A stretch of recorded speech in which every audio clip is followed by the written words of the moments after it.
ભારતીય અર્થતંત્રની હરણફાળ ડિસેમ્બર 2025માં ઔદ્યોગિક ઉત્પાદનમાં 7.8%નો તોતિંગ વધારો, છેલ્લા 26 મહિનાનો સૌથી ઊંચો વૃદ્ધિ દર નોંધાયો.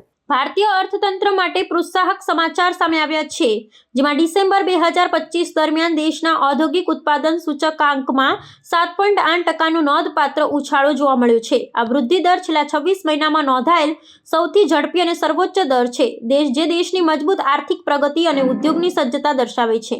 કેન્દ્રીય આંકડાકીય કચેરી દ્વારા જાહેર કરાયેલા અહેવાલ મુજબ ઉત્પાદન મેન્યુફેક્ચરિંગ ક્ષેત્રમાં 8.1%, ખનન માઇનિંગ ક્ષેત્રમાં 6.8% અને વીજળી ઉત્પાદન ક્ષેત્રમાં 6.3%નો વધારો નોંધાયો છે, જે ઔદ્યોગિક ક્ષેત્રના સર્વાંગી વિકાસની સાક્ષી પૂરે છે.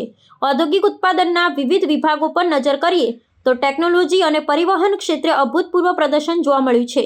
કોમ્પ્યુટર અને ઇલેક્ટ્રોનિક સાધનોના ઉત્પાદનમાં 34.9%નો તોતિંગ વધારો થયો છે, જે દેશમાં આધુનિક ઉપકરણોની વધતી માંગ અને નિકાસ ક્ષમતા સૂચવે છે. તેવી જ રીતે મોટર વાહન ક્ષેત્રમાં 33.5% અને અન્ય પરિવહન ઉપકરણોના ઉત્પાદનમાં 25.1%ની વૃદ્ધિ નોંધાઈ છે.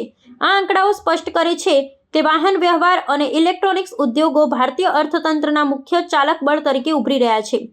આર્થિક વિશ્લેષકોના મતે ઉત્પાદન ક્ષેત્રે મળેલી આ સફળતા સરકારની નીતિગત સુધારણા અને મેક ઇન ઇન્ડિયા અભિયાનની ફળશ્રુતિ છે. વર્ષના અંતિમ ત્રિમાસિક ગાળામાં જોવા મળેલી આ તેજીને કારણે જીડીપીના અંદાજમાં પણ સુધારો થવાની અપેક્ષા છે. ખાસ કરીને તહેવારોની સિઝન બાદ પણ ઉત્પાદન પ્રવૃત્તિઓ ચાલી રહેવી તે બજારમાં મજબૂત માંગનો સંકેત આપે છે. જો આ જ ગતિ જળવાઈ રહેશે તો આગામી નાણાકીય વર્ષમાં ભારત વિશ્વના સૌથી ઝડપી વિકસતા ઔદ્યોગિક કેન્દ્રોમાં અગ્રસ્થાન મેળવશે તે નક્કી છે.